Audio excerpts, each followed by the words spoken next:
Oke, assalamualaikum. Selamat datang di channel Masih Tersisa bersama saya Haidar. Pernah nggak kalian bertanya-tanya, sebenarnya orang berdoa itu ngapain sih gitu? Atau pada akhirnya cita-cita yang diinginkan itu kan perlu dilakukan dengan aksi nyata. Jadi ngapain berdoa? Di zaman seperti sekarang, pertanyaan seperti itu banyak dilontarkan oleh anak muda. Kalau orientalis ya sejak dulu sih, apalagi ateis ya, yang tidak ada Tuhan di dalam konsep mereka. Cuman di dalam kenyataannya semua ini terjadi loh. Artinya ketika ada sesuatu yang dipertanyakan, berarti ada sesuatu yang belum dikomunikasikan secara baik. BTW, saya sendiri muslim. Saya melakukan doa setiap hari malahan. Dan cukup sering dalam sehari. Ya, relatif sering lah gitu. Karena saya bukan muslim yang rajin. Hanya menjalankan kewajiban. Ya, sebetulnya berdoa ngapain sih? Apa cuman merapal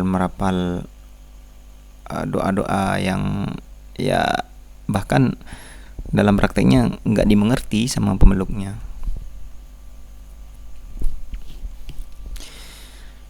Oke, karena saya muslim mungkin saya akan pinjam uh, dari hazanah muslim ya, muslim yang berbagai versi lah. Akhirnya saya rampung menjadi video ini. Berdoa itu erat kaitannya dengan meminta, erat kaitannya juga dengan sholat, erat kaitannya dengan istilah mengundang kekuatan yang lebih besar. Cuman istilah yang lebih baik bukan mengundang sebetulnya, malah kita yang bergabung dengan kekuatan itu. Kita itu orang yang berdoa selalu percaya bahwa ada unlimited thing atau sesuatu yang tidak kita mampu gapai gitu. Zat itu selalu lebih maju, lebih besar, relatif menguasai, mengibui segala kenyataan. Itu adalah keyakinan orang yang percaya pada doa.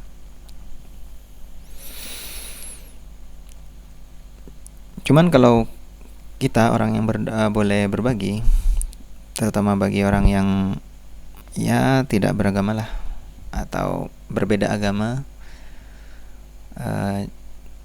agar bisa saling mengerti satu sama lain. Mungkin doa itu begini. Doa itu adalah kita artikan saja sebagai meleburkan diri dalam karunia yang lebih besar. Ya, kita tahulah sebelum kita berdoa ada baiknya kita mengetahui kapabilitas diri kita, mengenal diri dulu ya. Dengan mengenal diri maka kita tahu kebutuhan kita, tahu keinginan kita.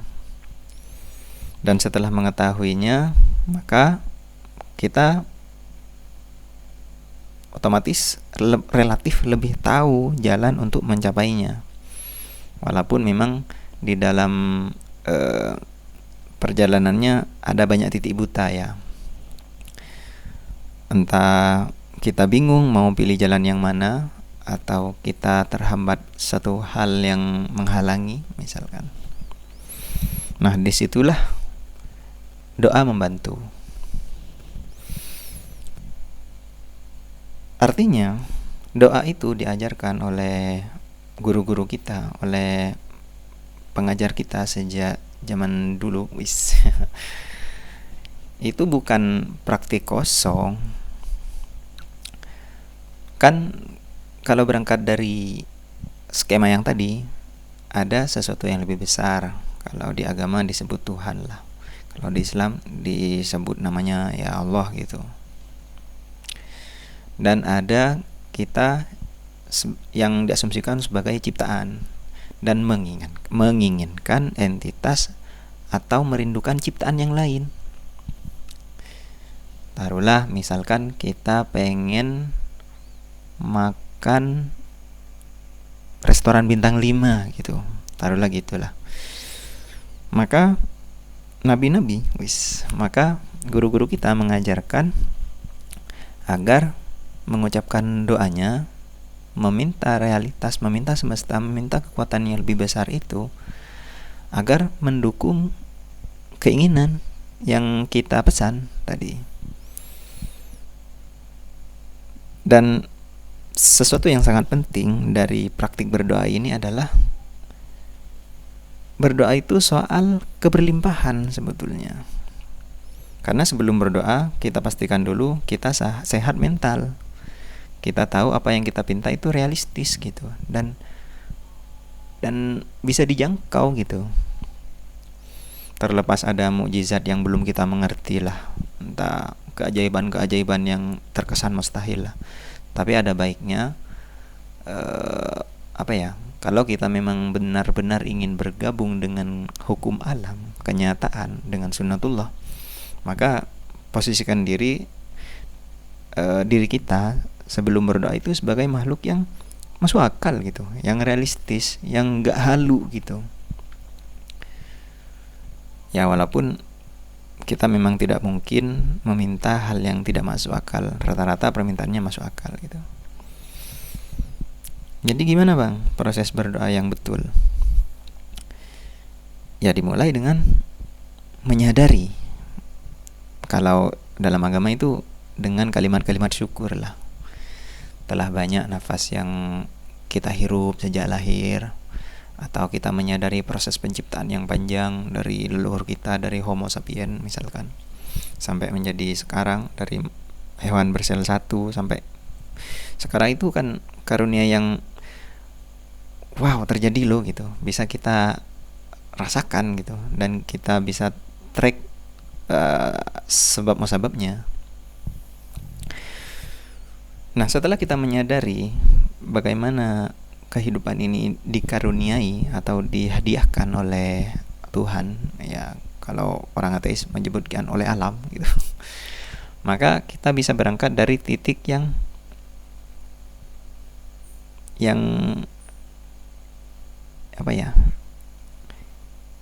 yang sadar gitu, bahwa proses lanjutannya itu ya mungkin saja gitu. Kalau kita kembali ke pengen makan restoran bintang 5 tadi, kita sendiri punya banyak kesempatan untuk menyadari peluang kerja, menyadari relasi dengan teman. Dan setelah menyadari hal itu, maka kita patok doanya gitu. Ya Tuhan, saya ingin makan di bintang 5. Kalau menurut teori Loa gitu, atau beberapa ajaran spiritual, katanya jangan pakai ingin lah, dibayangkan seakan-akan sudah ada gitu. Nah sebetulnya antara afirmasi, doa, sugesti itu sesuatu yang mirip dan bekerja di otak yang sama. Ya seperti instalasi software lah gitu, seperti komputer kita atau HP kita, dengan dituliskan terlebih dahulu, maka untuk dioperasikan atau menjalankan prakteknya secara nyata itu lebih memungkinkan. Badannya udah siap, hardwarenya udah siap, karena doanya diucapkan setiap hari, maka doa yang diucapkan itu mengakar ke seluruh tubuh. Akhirnya di dalam perjalanannya, dari yang semula tubuh ini tidak notice atau tidak peka terhadap peluang untuk tercapainya cita-cita itu, maka menjadi tubuh yang peka dan akan terpanggil gitu dengan sendirinya. Karena doanya tiap malam makan restoran bintang 5 terus gitu, tiap sehari 5 kali misalkan, maka suatu hari ketika kita pergi ke kota, karena doanya udah mengakar ke seluruh tubuh, entah kenapa hormon kita, keringat kita, ya seluruh pergerakan badan kita itu menggerakkan kita ke tujuan itu. Itu adalah biji dari doa atau inti dari berdoa. Berarti sama bang, ajaran Islam sama ajaran New Age.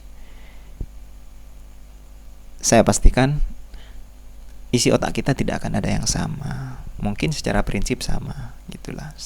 Poinnya bukan menyamakan atau membanding-bandingkan agama atau agama dengan ateisme, tidak. Tetapi memang ada mekanisme kesadaran, framing kejadian yang konsepnya diterjemah sebagai doa oleh orang yang beragama gitu. Cuman di dalam proses kenyataannya, proses evolusinya itu terjadi di otak yang sama. Kalau masalah teknis fisiologinya saya tidak tahu. Cuman berdasarkan bacaan yang sering saya pelajari,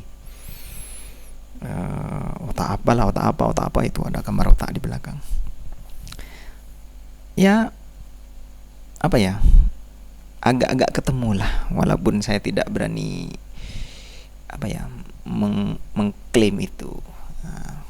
Saya tidak tahu, saya bukan ilmuwan. Cuman selama itu masih berguna, why not? Kita lakukan saja. Toh sesuatu yang umurnya tua, siapa yang mengatakannya? Sesuatu yang umurnya tua dilakukan sejak ribuan tahun yang lalu, berarti itu efektif. Katanya begitu rumusnya ya. Karena manusia adalah makhluk peniru katanya. Ya kemana-mana ini udah. Ya lakukan doa kita dengan penuh kesadaran, dan doanya itu yang masuk akal gitu.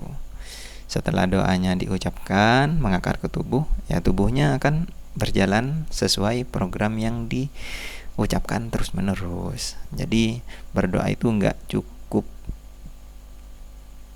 berarti kita harus di musola lah atau di tempat ibadah lah. Berdoa itu adalah proses panjang hingga dua ciptaan ini ketemu, antara yang menginginkan dan yang diinginkan gitu. Jadi doa itu adalah bergabung gitu, dari yang sendirian menjadi berduaan, jadi dari yang wadah kosong menjadi terisi. Ya doa itu seperti itu sebetulnya. Mungkin ini dulu ya yang bisa kita bahas di video kali ini. Terima kasih buat yang udah menyimak sampai akhir. Sehat selalu, like and subscribe. Terima kasih. Assalamualaikum.